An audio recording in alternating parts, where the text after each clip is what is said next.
All right. Good evening, everyone, and thank you for joining us. My name is Andrew Outen, the Historical Programs Manager for the American Revolution Institute of the Society of the Cincinnati, and I'm delighted to welcome you to tonight's Authors Talk. The American Revolution Institute promotes the knowledge and appreciation of the achievement of American independence by supporting advanced study, advocating for preservation, developing changing exhibitions and other historical programs and tours, and providing resources to classrooms nationwide that assist teachers, students, and scholars alike. Since 1938, the Society of the Cincinnati has done this work from right here, its headquarters of Anderson House, a National Historic Landmark that was completed in 1905 as the winter residence of Lars and Isabel Anderson. Tonight's Authors Talk features Maurizio Valsania of the University of Turin, discussing his new book, First Among Men, George Washington and the Myth of American Masculinity. The myth-making surrounding George Washington started immediately following his death on December 14th, 1799, and has persisted today. This idolizing, one-dimensional view of Washington as America at his unflinching best obscures the humanity and complexities of the country's first president. Tonight, Dr. Valsania will complete a portrait of a man that many have never seen him as before. Maurizio Valsania is a professor of American history at the University of Turin in Italy. An expert on the early American Republic, he analyzes the founders within their social, intellectual, and material context, especially through the lens of the 18th century body. His previous books include The Limits of Optimism, Thomas Jefferson's Dualistic Enlightenment, published by the University of Virginia Press in 2011. Nature's Man, Thomas Jefferson's Philosophical Anthropology, published by the University of Virginia Press in 2013. And Jefferson's Body, a Corporeal Biography, also published by the University of Virginia Press in 2017. In addition to these accomplished works, Dr. Valsania is the recipient of several fellowships from leading academic institutions, including the American Antiquarian Society, the Gilder Lehrman Institute of American History, the Library Company, the John D. Rockefeller Library, the DAAD in Germany, the International Center for Jefferson Studies and George Washington's Mount Vernon. And he has also written for the Oxford University Press's Academic Insights for the Thinking World and the Oxford Bibliographies, online. He has collaborated also with the BBC World Service and has contributed to the Chicago Tribune, Salon, the Wisconsin State Journal, Government Executive, Defense One, and The Conversation by writing several op-eds and articles. Now, before I turn things over to Dr. Valsania, there are a few housekeeping items for those of you joining us on Zoom this evening. Following this evening's Authors Talk, there will be a question and answer session. So please feel free to submit your questions for Dr. Valsania using the Q&A function found at the bottom of your screen, and we will do our best to incorporate them, as always, with our live audience questions. Should you have any technical related questions, those can be submitted using the chat function, and one of our staff members will be monitoring that, and they will do their best to assist you. So without further ado, please join me in welcoming to Anderson House, Dr. Maurizio Valsania.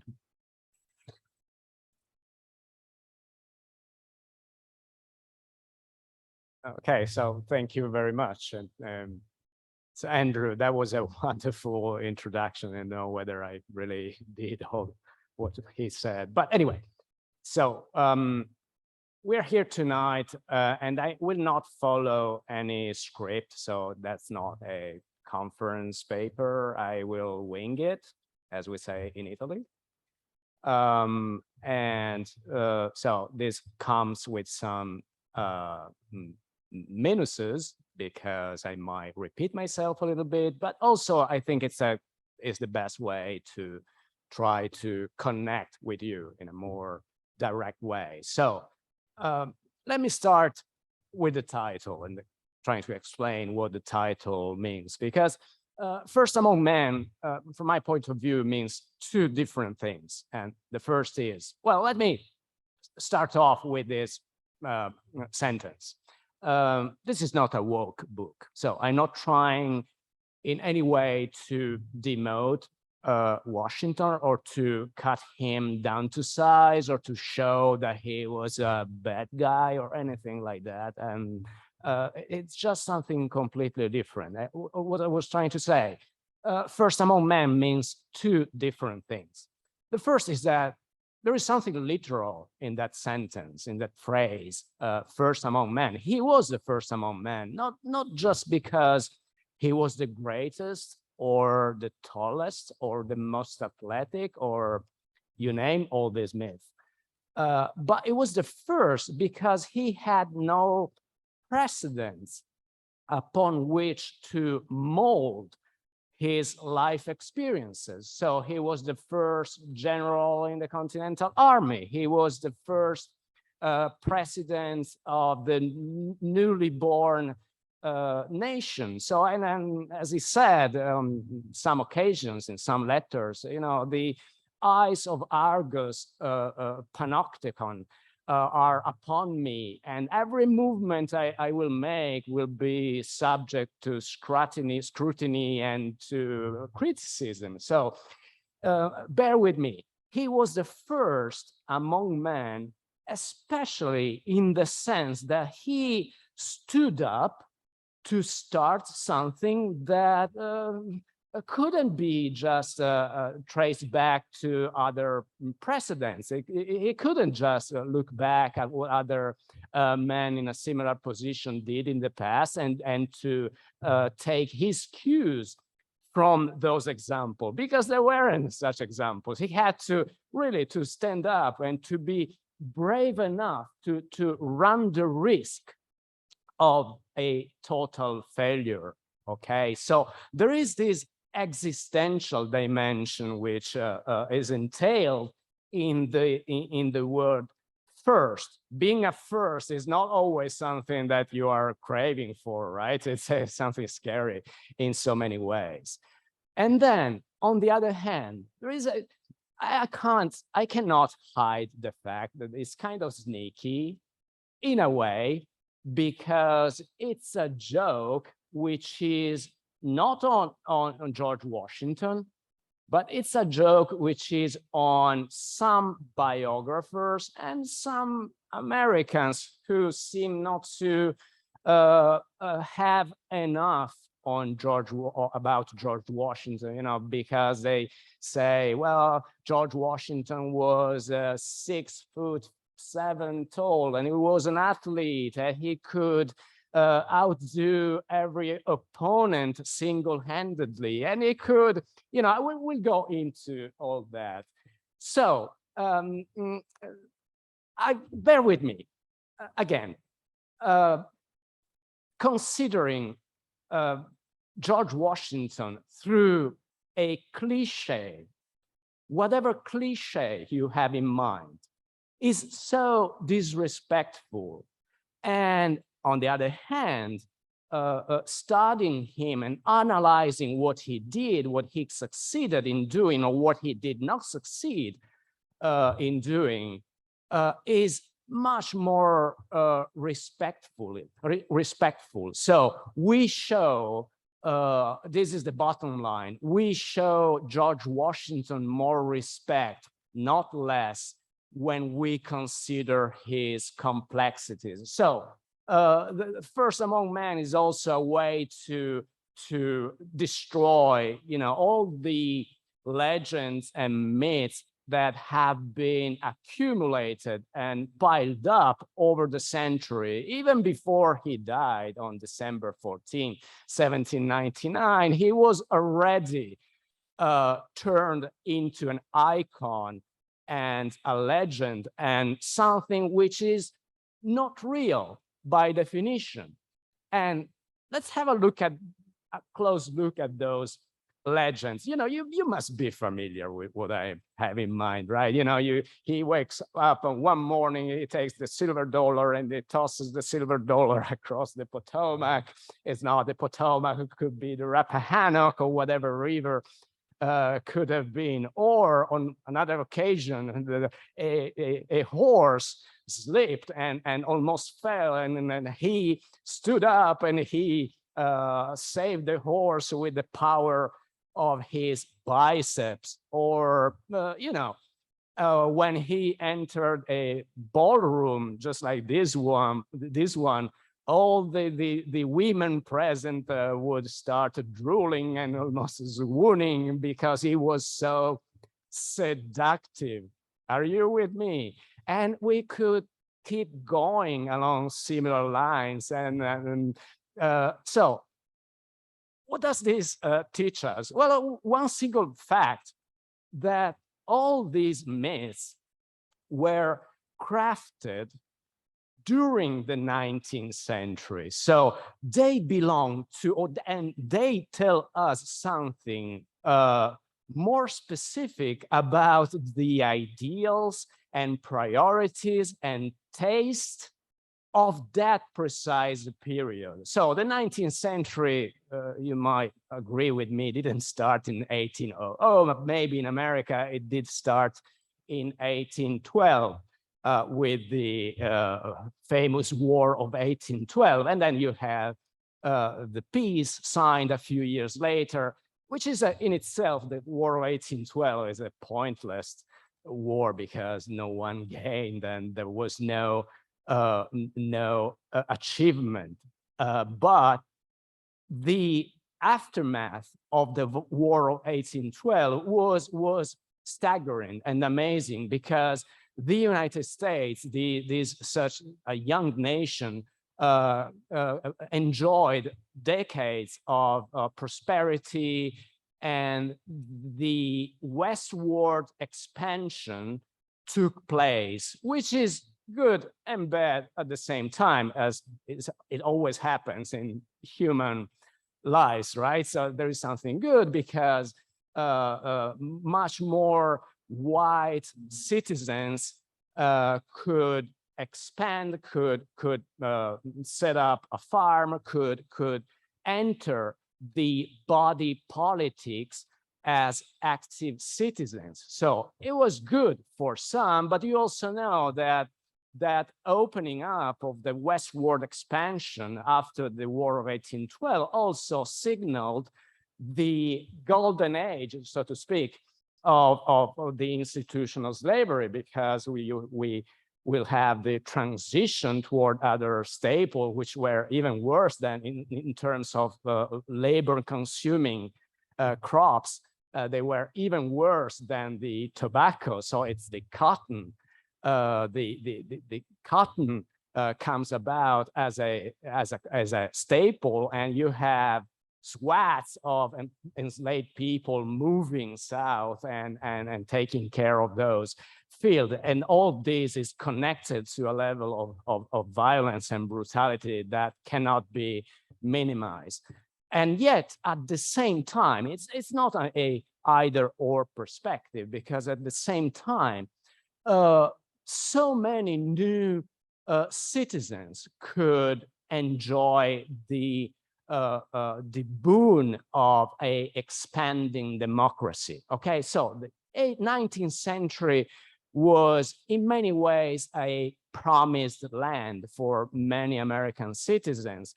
And then besides politics, and then that led up to, the administration of James Polk, and to a new, more aggressive version of nationalism, because from that moment on, with the presidency of Andrew Jackson, there is a new understanding about what the American nation should be and become.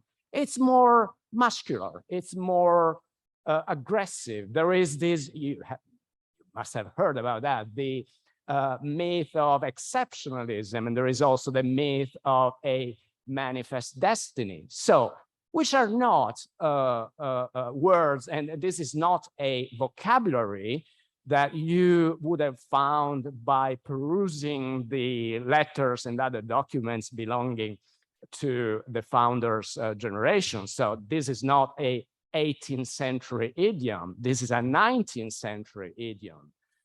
But beside, so let's leave politics aside from for one moment, and let's try to focus upon the ideal of the best leader and the perfect masculine man. There's also a big shift happening within that field, because masculine men started with the presidency of Andrew Jackson to define themselves and their roles, not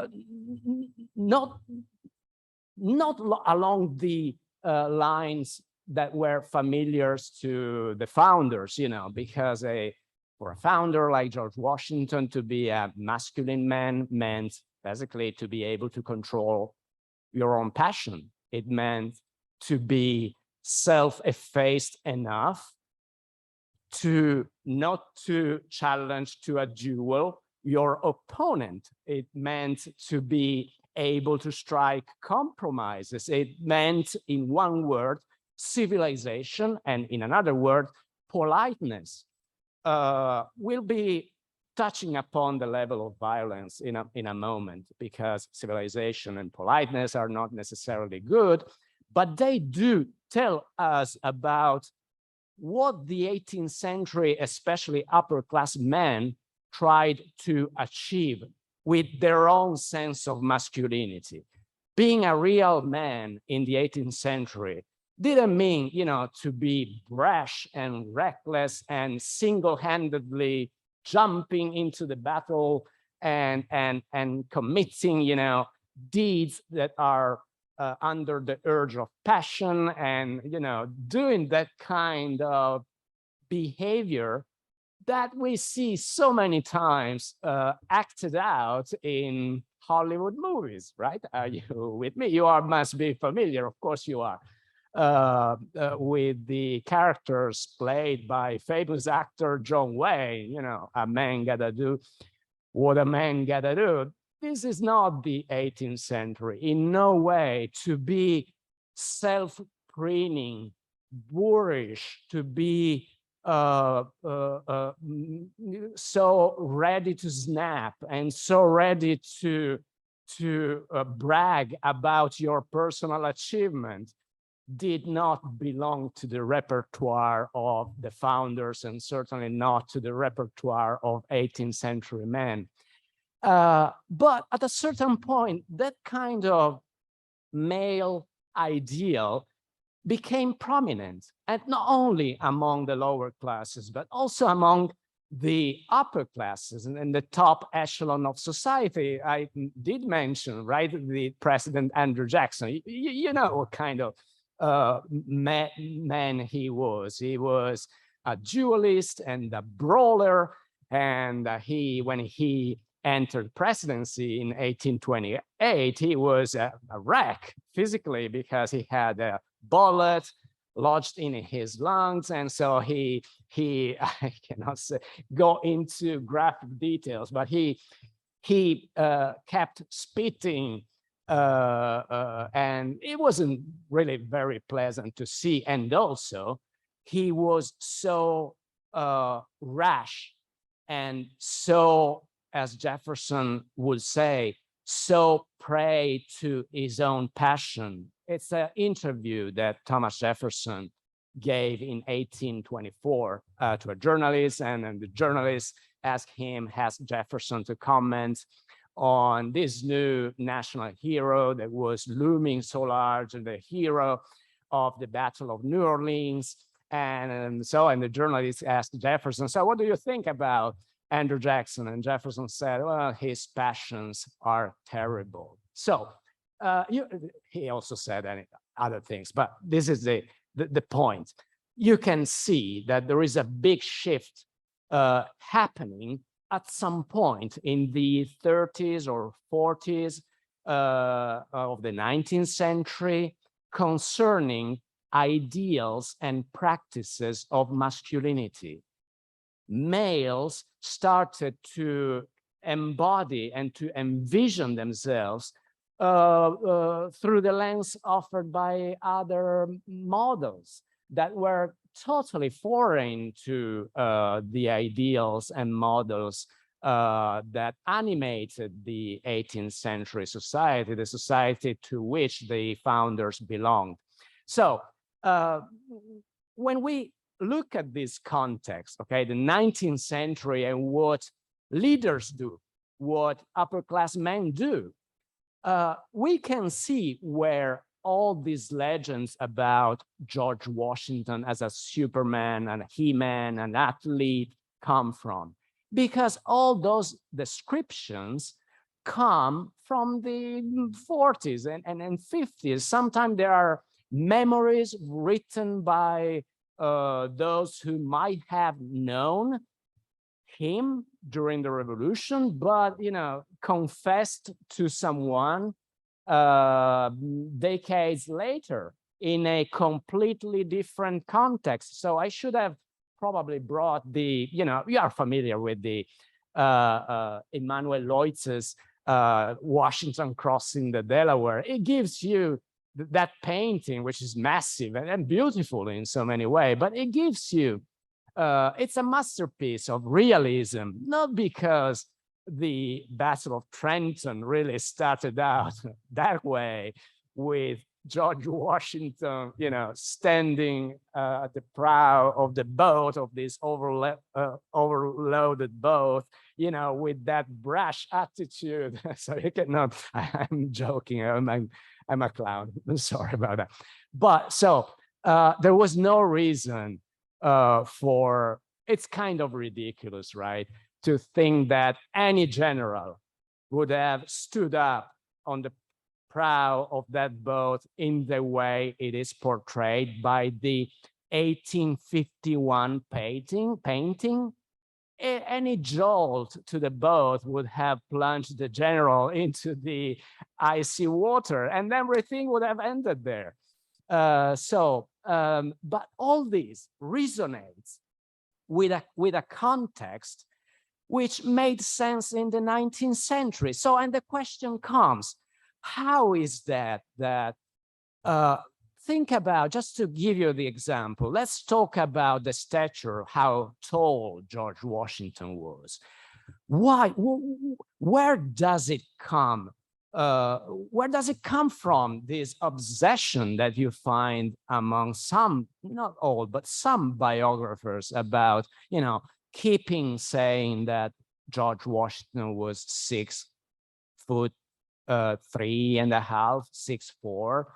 Well, the reason is simple, because it's an extension of the 19th century priorities, which were trumpeted by the Hollywood movie industry. So you have the Schwarzenegger type, you have the John Wayne type. It's nothing against John Wayne. He's an actor, he's a good actor, but there is something interesting about the types portrayed and the characters portrayed by that actor. So when we look down upon the 18th century by using that kind of spectacles, are you with me? We look back at the 18th century and we project upon that canvas our preferences, the 21st century preferences, the 20th century preferences, or the 19th century preferences. Well,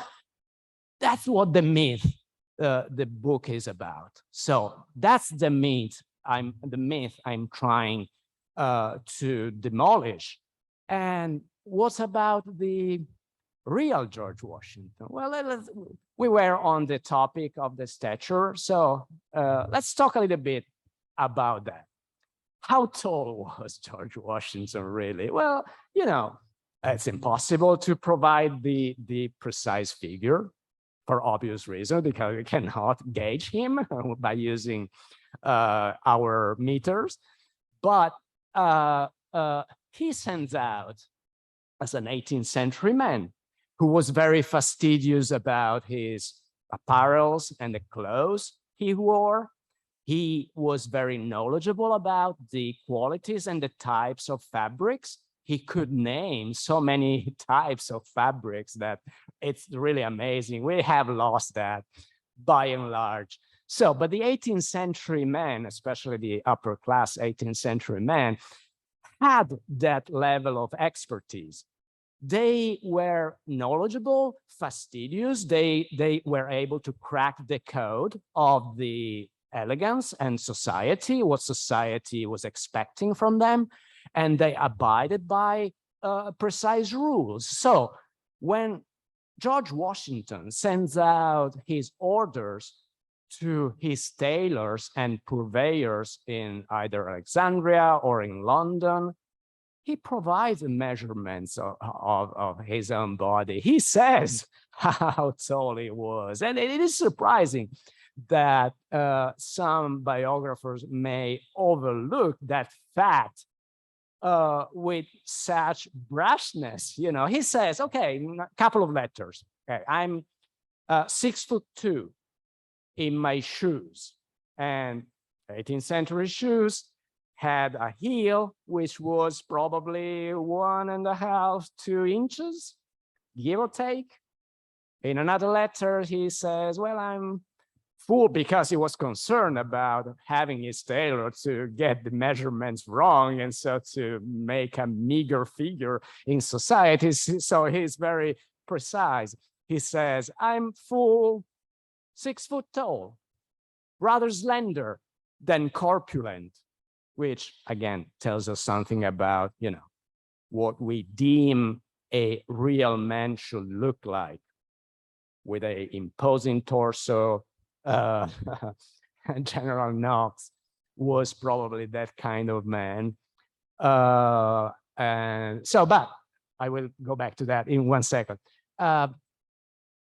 George Washington sends out his own measurements, and then when we overlap that figure with the measurements that have been taken at Mount Vernon about the clothes he wore on a daily basis, we can see, we can picture him rather precisely. He must have been, I don't know, as a young man, about 6'1". Maybe after 2 wars and 2 presidencies, he could have settled a pinch less than 6 feet, give or take. But that's not so important. The important fact is that he was able to turn his relatively ordinary stature into something more meaningful, and based on the charisma of the many personas he acted out. So are you with me? It's not, okay, he wasn't that tall. So what? He was kind of tall. He was rather tall. The median height for the Virginia regiments at the time says that a soldier, which is not an officer, a soldier was 5'8", so rather tall for the period. And having George Washington at 6, maybe 6'1" as a young officer, okay, it does make sense. But then the next question comes, but why should be in the 18th century that important to be very tall? Would that have been a boon, something to be happy with? Or wouldn't that have been rather a impediment on the dance floor and in society? So you'll see I cannot spill all the beans, you may understand why, but by reading the book, you will see that this kind of social performances in the ballroom, astride your horse, in society, were much more important assets to a upper class 18th century man than, you know, showing off his bulging biceps. And that, again, that's interesting in itself when we look at the context, okay? 20th century men go to the gym, they do their workouts in order to appear more muscular, because being muscular in the 21st century is sexy, because it's, you know, it makes you more seductive, it makes you more masculine. But first off, in the 18th century, well, the center or the location of a man's masculinity wasn't as much the bust, the pectorals and the arms and biceps, it was rather located at the level of the legs. It was, to make a beautiful leg. That was an 18th century expression, which meant, don't have me bowing, but it meant, showing your calf and the elegance of your leg was the signal of a achieved masculinity. So the center of the male body in the 18th century wasn't the upper part, it was the lower part. There would have been it would have been embarrassing, to show up at a ball in society in Alexandria with, your your jacket almost on the verge on ripping off because your muscles are so massive. That would have been an embarrassment. And we can go from there. Again, I mentioned the terrible passions of Andrew Jackson, right? He was ready to snap. He was a brawler, someone who was eager to outdo the opponent single-handedly and often through a duel. But 18th century men, on the other hand, including Virginia men, they were able to express many emotions. So the colors they had were so many when we compare those to the prevalent 19th century color, which is, bleak and, with a hideous grin. The real man doesn't smile. The real man doesn't cry, right? The real man has a pretty narrow emotional palette. He doesn't cry. He doesn't show feminine emotions. But the standards and codes of the age of civilization and politeness pointed out that totally different ideals. So the civilized and polite man was graceful and able to articulate emotion. He had a good vocabulary to do that. So you take a look now at the letters that George Washington sent out to, say, his friend Lafayette, the young Lafayette. Well, some historians and scholars have made the claim that there must be something homosexual there. There must be something, secret in those letters. But when you look at those documents and that kind of, overblown sentimentality and all this, it's playful, it's nice. There are those letters that Lafayette and Washington exchanged between the two of them are very interesting literary documents, because you can see all the theater of 18th century emotions at play. You can see just in the way Washington was able to recognize the fabric and to name fabrics and clothes and apparels. In the same way, he was able to act out his emotion. He had a huge repertoire when we look at his emotion. There is, of course, this is not to say that he didn't have to go through the horrors of wars, of 2 wars. Because he went out, we know that. We went to battlefields and he withstood battles, real battle. And he probably also had to, to act the real soldier, not the poor man idea of a soldier, but the real soldier who doesn't sneak off, but stays put. So he was able to do that in a surprising way. And at the same time, and this is what amazes me about the 18th century world. So he was actually a man of the forest, and a man, because he was a surveyor, and going out, exploring woods and forests is very dangerous. You need to be actually tough. And he he led or participated to so many battles. So he was a real soldier, not a poor man idea of a soldier who would be someone, eager to prove himself or with a tunnel vision, instead of looking at the larger picture. Yeah, let's go.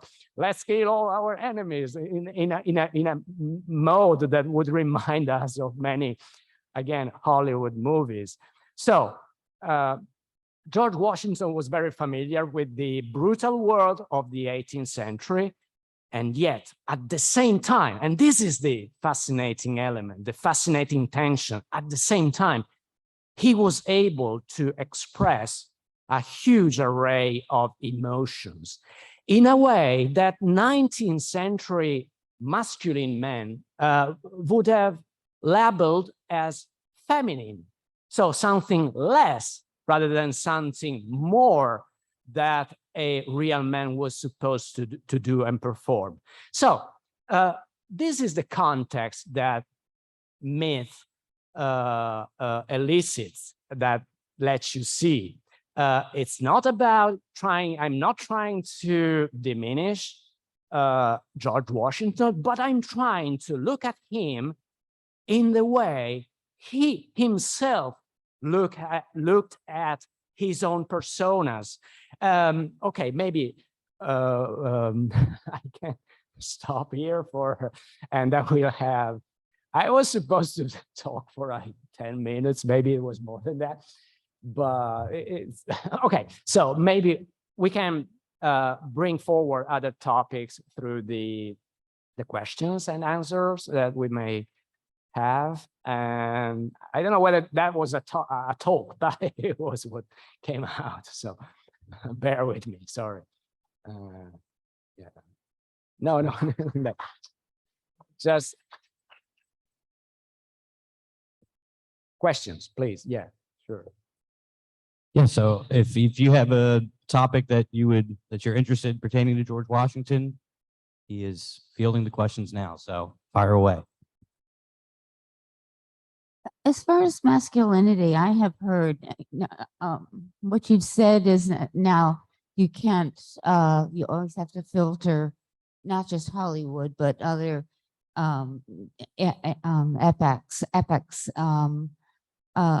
But it's my understanding that number one, he was a bit of a show off. He was an excellent horseman, and he did like to sort of please, and that doesn't mean that that's necessarily the cult of masculinity. But the thing I wanted to ask you about was he had said in his own time, I believe, to have a temper. Yeah, he lashed out at Hamilton. He lashed out at various other people. And where does that fit into your paradigm? Okay, yeah, thank you so much for asking that question. I should have mentioned that, it's so important. Yeah, control and self-control. That's the real kernel of 18th century upper class masculinity. The real man doesn't lose it, or he shouldn't. When he does, it means that he is weak, just like a child would be. You know, we are so used as a 21st century movie theater goers. We see that real men, masculine men, lose it very quickly. Rage is the most prominent emotion, right? They cannot bear it anymore. They reach their boiling point so quickly. But in the 18th century, on the other hand, the idea of a very masculine man was Marcus Porcius Cato, the Roman general who was able to withstand the ambition of Julius Caesar, right? Who was an ambitious man, prey to his own passion, according to the prevalent notion of the 18th century. And on the other hand, Cato or Cincinnatus, those were the examples of very masculine men, because they were able to control their own temper, to be master of their own emotions rather than being prey to a very childish emotion such as rage is, for example. So you have that. And again, the myth about George Washington astride. He was a marvelous rider, but not because he was born like that, like a Superman would have been, but because he was humble enough to take lessons and to learn how to properly ride a horse or to stay astride. It didn't come easy to him. He put a lot of effort in order to being able to master all the complexities and details of 18th century society, including horse riding, including ball going, you know, the ball, the minuet. George Washington was brave enough to perform a minuet, which is something, it's a nightmare because an inch in the position you put your fingers or the way you moved your foot would have meant that you were about to be laughed out in the room, and you would have, you know, everyone would have just cracked at your, you know, lack of talent. So there is nothing that, so let me put it that way. Instinct wasn't something praised by the neoclassical standards of 18th century culture. It wasn't about passion and emotion. That again belongs to the 19th century. It's very romantic ideas, you know, the impulsivity, the being on the spur of the moment, the heart over the reason, and the sense over the ability to control them or express them. Sure, sorry, George Washington lost it a few times, but he wasn't proud about being so meek and weak precisely because he lost it. And oh no, I should stop. Sorry, but I hope I was able to answer your question. Thank you very much. Yeah.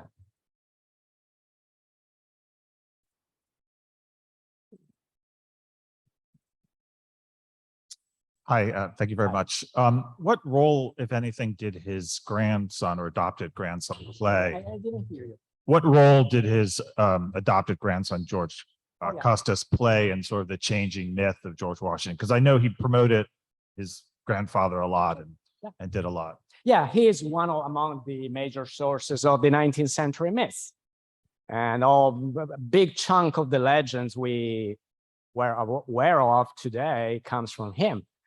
And, you know, the Rappahannock, the Rappahannock River, and the stone shaped about the size of $1, which wasn't even minted before 1794. So all that, and then the strength, and oh yeah, and the, you know, there are other legends that Parker Custis circulated about, you know, George Washington wrestling with the strongest man in Virginia and taking them by their neck, and they felt like, you know, overpowered by such a giant of a man. There are so many, but he's not alone, because it really, all these legends do strike a chord with 19th century sensibility, and also with the 19th century practices of nationalism. So there is something that makes sense in the 19th century, but not in the 18th century, and certainly not today.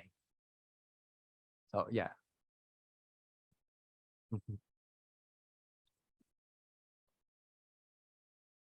Sure.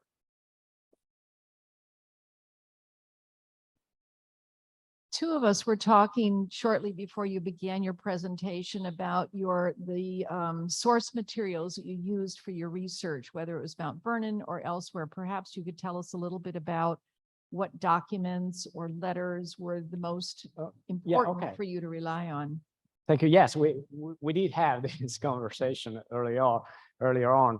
Yeah, sure. So what I'm trying to do, as to my methodologies, okay, I'm a intellectual historian by training, but I also like the work that cultural historians do and social historians do. So by looking at society at large, rather than just at ideas, and also by looking at artifacts, you know, what kind of bed was that? What kind of clothes was he wearing that particular day? And what was the reason why he did that? So I'm trying to combine sources, which are the traditional sources of any intellectual historians, which is letters and books that these people read, and the documents and the ideas conveyed through those documents. But also, I'm not a trained cultural historian. I'm not trying to present myself that way, but I do look at artifacts, at the clothes they wore. I went into the museums at Mount Vernon and to flip through the secret stashes they have about many objects that tell us something about the ideals of that society. And while a cultural historians will rather write down the history of that particular object, I'm more interested into conjuring the daily life that that object was subjected to or was part of. So I went through documents, written documents and written text, but I also took a look at, I don't know, there is a wonderful collection exhibit here about medical instruments. There are chapters in the book you'll see, which is kind of gruesome, but also interesting about 18th century medicine, or say the George Washington teeth and dentures, you know, other myths. There are so many myths about famous wooden teeth of George Washington, which weren't made of wood, of course. They were made from different materials and probably not from, well, okay, you have to read that chapter. I cannot spill all the beans. But yeah, looking at material sources and artifacts and objects, and also works of art, like I mentioned before, the 1851 painting by Emanuel Leutze, right? The Washington crossing the Delaware. Those are documents that may reveal something important about the real George Washington. And as to, okay, allow me to, it's among us, so don't spread the word. There is something, I understand what I'm about to say. It's kind of, you may frown upon what I'm about to say, but all biographers have made the claim that they were about to deliver the real George Washington. I have no exception, okay? I made the same claim. Sorry, it's so awkward. But what I really try to do is to take a look at the material body, starting from the body. What is more real than the body itself? And so by starting with the body and corporeal practices and the daily lives, what these people had for lunch or for dinner, and what drinking meant to them. So by looking at the very material dimension that make up our lives, I try to conjure the real George Washington. But yeah, material historians, I stand on the shoulders of material historians, and I delved into, it's a thriving discipline, so fascinating, which is called the history of emotions, because emotions as well have a history of their own. We as a human beings, we are not born with a predetermined set of emotional or intellectual words, or I don't know, or a hardware. We are not hardwired in a way a computer is, but we are open to our own experiences, and we change through the shifts taking place in society and through the shifts taking place while we are alive. So, and that, of course, applied to George Washington as well, because other than being the greatest among the founders. He was also a real man of his time in Virginia at that particular crucial moment, which was a big shift away from being a colonial Virginian into a citizen of this new nation that had to face so many challenges. So cultural historians, intellectual historians, cultural history, intellectual history, and our lives do not come with the compartments that are so common among professional academics and scholars in general. Life happens outside of the academic categories, and this is fascinating, I believe.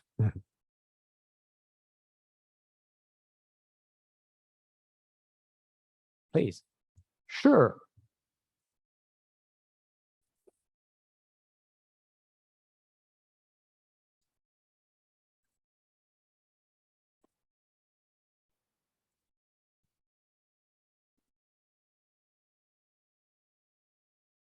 Thank you.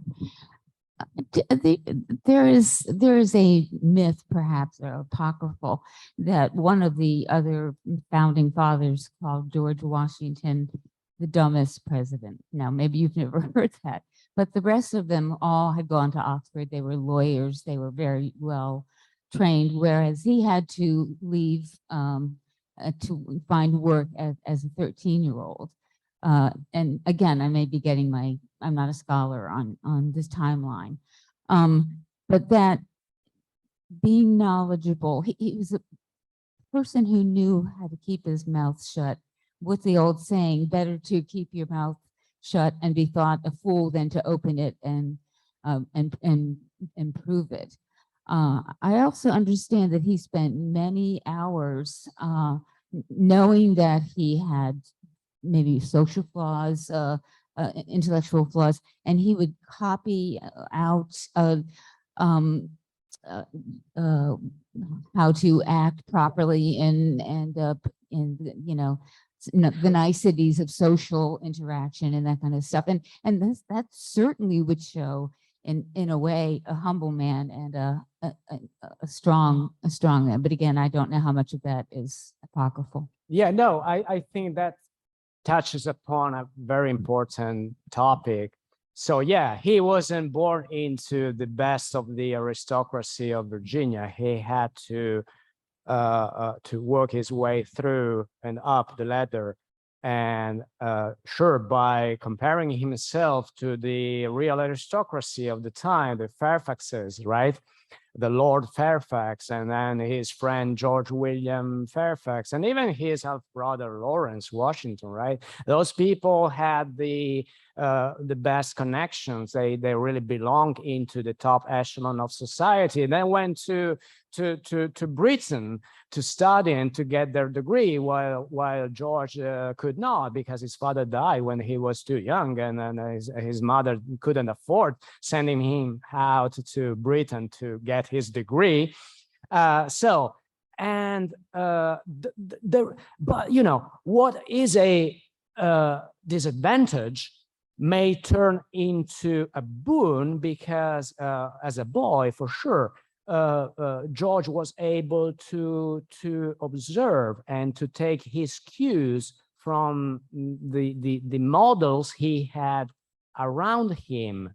And this is striking because, okay, let's talk quickly about the thorny issue of slavery. You know, I'd say, how could Washington accept the brutality which is entailed in that very brutal institution? Well, again, he took his cues from the other slave owner that were in Virginia at the time, and at the same time, you know, he applied himself into the study of a alternative model to the plantation in order to eventually being able to create a farm which was self-sufficient without relying on the labor of enslaved people.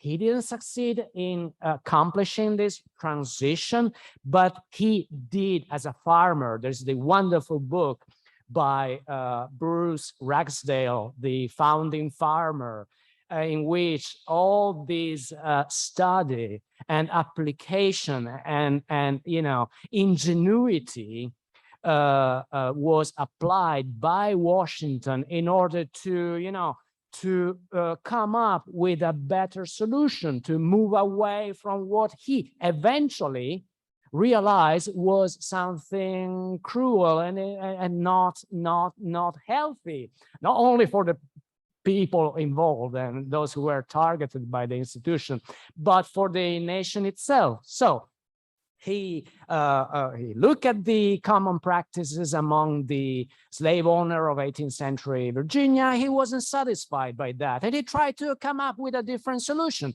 by becoming an intellectual farmer.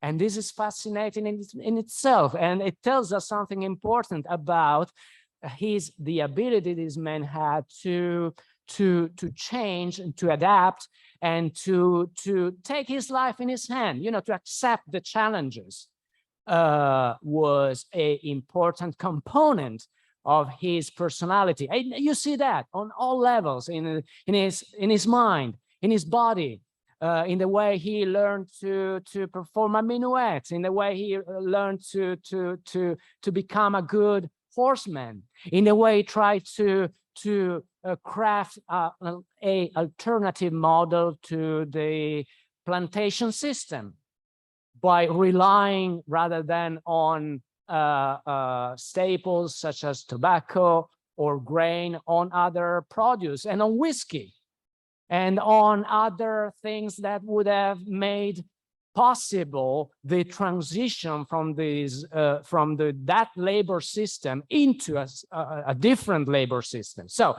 adaptation and ability to evolve, which is something so different from a sense of self-entitlement that you may have seen among other prominent men of that time in Virginia and elsewhere. So there is a component of flexibility in George Washington as a man, which is really striking.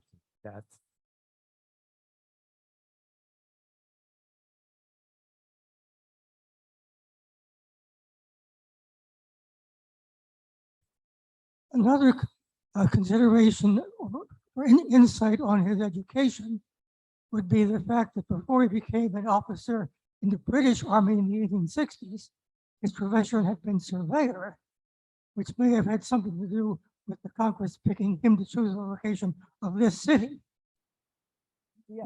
Was education to become a surveyor formal education, or was that more the nature of an apprenticeship? Okay, so if I got your question correctly, so what does that show us about his education as having been? Yeah, so again, yeah, that's interesting. I got you. So education could mean many things. It could mean that you get your degree from, like Thomas Jefferson did, from the College of William and Mary, and then or it could mean like George Washington's father and his older half brother did, that they went to England to learn Latin and to learn non-practical subjects. Or it could also mean that you start right away to learn a craft, like the craft and the arts of surveying land and lays of lot, right? To go out was to go out. I mean, not only with his mind by reading novels and books of adventures, which he did, by the way, but also by going out in real in woods and rivers and mountains to learn through your own body which are your limits, your personal limits, in a very material way, in a very basic way. So true as it is that George Washington didn't get a degree. It's also true that he was a very curious and active reader of books throughout his life.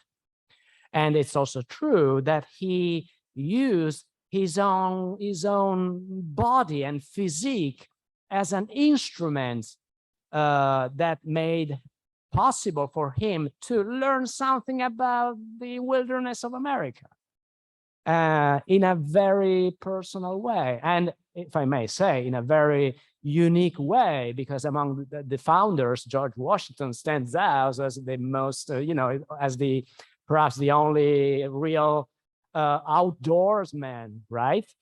And that's part of his education. So the limits that he was very well aware of became at some point resources for developing into a flexible, malleable, and curious person that he eventually became. And it took him some courage to go down that pathway, right? And without a degree.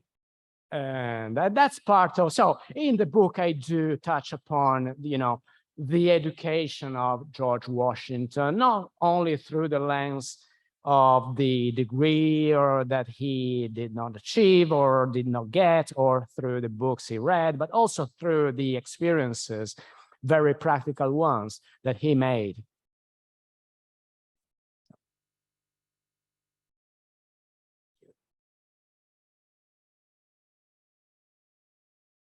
You're not done yet. We have a lot of questions on Zoom, Oh, okay. so Well, yeah, get sure. comfortable up there. We did have a general question about Mount Vernon. What at Mount Vernon, in your opinion, can teach us about George Washington's personality? Well, yeah, a lot. So where do I start? I think Mount Vernon is doing a great job in trying to moving past all the mythos that have been accumulated and piled up over the centuries, in the sense that they, through their work of preservation and through the exhibits they put on display, they make available to people, they show that the 18th century world was actually a real complex world, and it was so different from our own world. It's a foreign country, so difficult to overlook the fact that it doesn't come easy to relate to that world which is very far away. So I think that, in a nutshell, I think that Mount Vernon is doing an excellent job in creating a sense of perspective and creating a sense of distance, temporal distance, which again doesn't mean that in this way we show George Washington less respect. It's quite the opposite. We show him more respect when we acknowledge his complexities, his challenges, his failures, and the failures and achievements of the entire society he was a member of. So I think realism, especially in these times, is a good medicine that Mount Vernon is trying to put forward. Thank you. You mentioned Lafayette earlier in your talk, and it's always been said that Washington and Lafayette had this father-son relationship throughout the American Revolution and up until Washington's death in 1799. Is the term father-son accurate for these relationships as we would understand it today? Okay, yeah, that's a very smart question. Thank you, whoever asked that question. Thank you so very much. Yeah, well, yes and no, in the sense that, sure, father and son apply perfectly, but yet again, those are characters, dramas that the two individuals, these two persons played out in a perfectly 18th century way. So they did act out the drama of father and son, which doesn't mean that really sincerely they were perceiving themselves along those lines. But when we go through their correspondence, there is again this high sense of theater, which is so typical of the 18th century. The 18th century is the age of theater, and you see theater in action. You see the stage when you look at the letters that Lafayette and Washington exchanged. In the book, there I do rely on many examples of this overblown sentimentality, and then in a typical 18th century way, which doesn't entail anything other than the fact that the two were having fun playing those characters. There is nothing more. Or even, since we are here, George Washington was in love with Sally Fairfax. How many times did we hear that claim?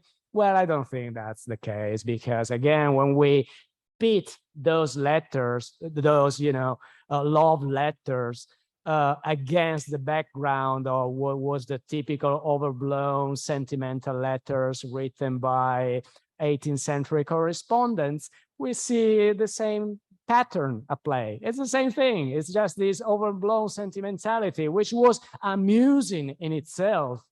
It wasn't sincere or deep. When we hear, George Washington was in love with Sally, and she remained the passion for his entire life. Well, maybe yes, but more likely not, because those was something that we see in so many other literary examples.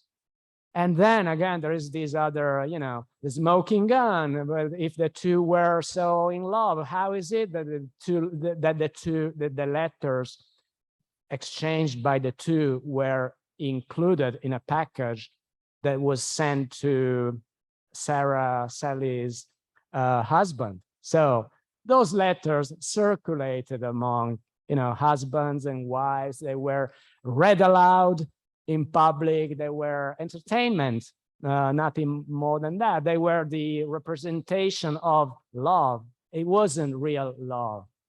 So, yeah. Great. And staying in the wheelhouse, excuse me, staying in the wheelhouse of Lafayette for a second. George Washington Lafayette goes and stays with Washington at Mount Vernon. Yeah. Was there any correspondence that showed the same admiration that his father had towards Washington? Oh yeah, sure. Same thing. Again, the interplay between, appearance and reality, between the drama of friendship and love and the real friendship and the real love, it is out there. So true as it is that the older Lafayette father and Lafayette son, these people did amuse themselves with the typical 18th century, theatricality, okay? But at the same time, they were sincere friends, and they could step out of the role that they themselves imposed on their own personas. So there is, there are many documents that show that at the same time, Washington could be a sincere friend or a sincere husband, and a typical overblown actor in a typically overblown 18th century theatricality. So both things, real friendship, represented friendship, real love, represented love. And this interplay, this game, is so typical about the 18th century. We have lost it. We need an act of translation to really regain the 18th century. Yeah. Thank you. We had a question. You were talking about Washington's height and his presence and that idea of masculinity. And in the company of contemporaries such as Franklin, Jefferson, and Hamilton, they viewed him as having a commanding presence in general. They all regarded him as a superior man. Is that entirely true? And can you define just what it was that constituted this quality in him? Well, I think, again, this is a complex question that branches out in many directions. What I might say is that, again, from my point of view, one of the major qualities of George Washington as a leader was his ability to trust his chain of command, you know what I mean, to delegate to his collaborators, which weren't necessarily seen as his subordinates. So there is this sense of sharing, you know, trusting the person who are part of your entourage, which is so typical about George Washington's style of leadership. And so I think that's the basis from where to start answering that question. So he was able to trust the people. He wasn't the embodiment of the horseman idea of what a leader should be and do. You know, no, I don't trust you. I do. Let me do it myself. I don't trust you. So no, he was quite the opposite. In battle, he proved that, right? Great. And a few more questions here, because we go all night with all these questions. So I'm going to try to choose some of the best, better ones. Not that they're not all good. Again, we'd be here all night. Now, Washington was obviously a man of prayer, as indicated throughout various paintings, statues, etc. Was there an aspects pertaining to masculinity in this regard? Sure. Oh, in the yeah, 18th sure. century? Okay, either long question, long answer or short answer. I probably go with the short answer. There's a chapter on that in the book, precisely about Christianity and how Christianity played out in the 18th century understanding of masculinity. Because in a nutshell, you know, every upper class 18th century male tried to become a good Christian, which didn't mean necessarily, you know, to believe or to be knowledgeable in the subject of the scripture or the Holy Scripture, or to go to church. George Washington went to church regularly, and that may or may not tells us everything. We don't know. I'm not an expert on that topic. There are excellent books that answer that question, but what I see is that as to masculinity being welcoming and caring and trying to embody the Christian ideals was very important. And there is the immediate reaction, yes, but those very men who try to be Christian were at the same time brutal slave owners. How was that possible? Yeah, you have to, sorry, to read the book to see how that's possible. But yeah, again, one and the other is not an alternative. The historians should refrain from trying to offer two simple answers, right? There is one component and there is the other component. And the fact that these two opposites could coexist tells us something about how different that world was in comparison to our world. Now, this may be a loaded question, and I know you could go on and on about this, but what were were there different views of masculinity in America than there were in Europe? And if so, what were some Sure. basics? Sure. Historians, cultural historians and historians in general of European masculinity, especially British masculinity, have done an excellent job in unraveling all these complexities and in a very short formulation. So there are continuities and differences between the ideals developing and taking place in Britain at the time and the ideals taking place in America. So just one example among many other possible. In England, by the 70, 80, by the second half of the 18th century, upper class men started to take an interest in boxing. You don't have that in America. We had to wait until the 1830 before upper class men started to emulate the new tastes of 18th century British men. So there is a component component of physicality, like boxing, for example, or dumbbells and barbells that happens in Britain some decades before those same trends would becoming sweeping in America. So there is probably a 30 to 40 years of difference. Great. In your research with primary sources, particularly the writings of Washington himself, did you ever find any cases of jealousy or envy conveyed by Washington? Okay, yes, I did. So I said before something about rage, which wasn't considered at the time a very masculine feeling. But maybe you said jealousy, that would be a little bit too much. But what was typical was of the time was resentment. So maybe, no, I didn't find anything striking about jealousy. I don't think that's a feeling that belongs to the 18th century. There was more about resentment. So the sense of having been betrayed, which doesn't necessarily has the colors and the hues of the romantic jealousy. Because, okay, we should go now into more details about the sexual practices of the 18th century upper class men and women, which didn't give too much room for those kinds of feelings. Not much. Thank you. A couple more questions. And the next one is, what was the English view of Washington following the American Revolution? Yeah, was there resentment? Was there, going off of that, or? Well, that's a big question. Right. It depends. He was able to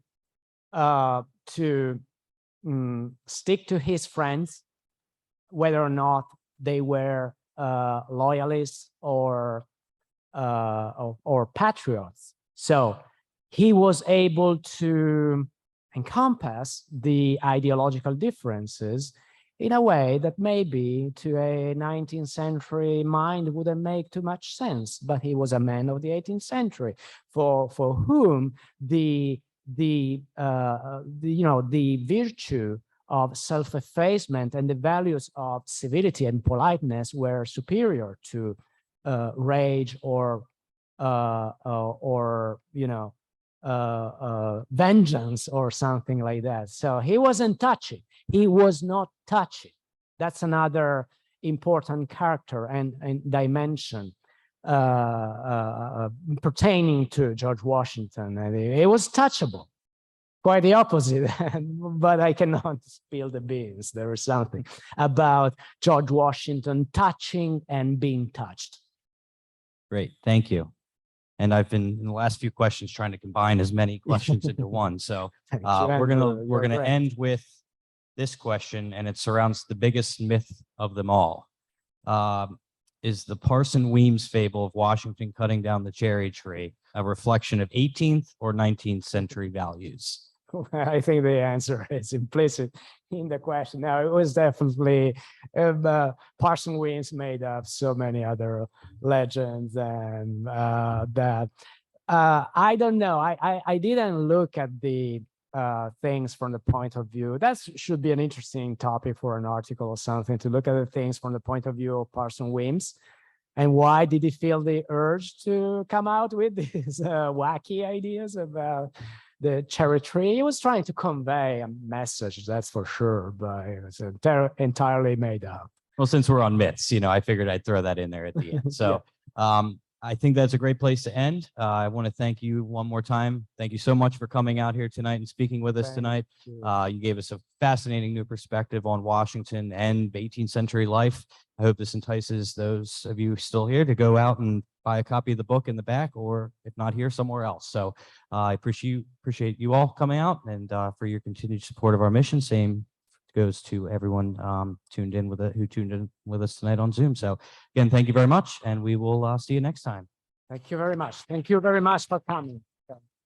It's been fun.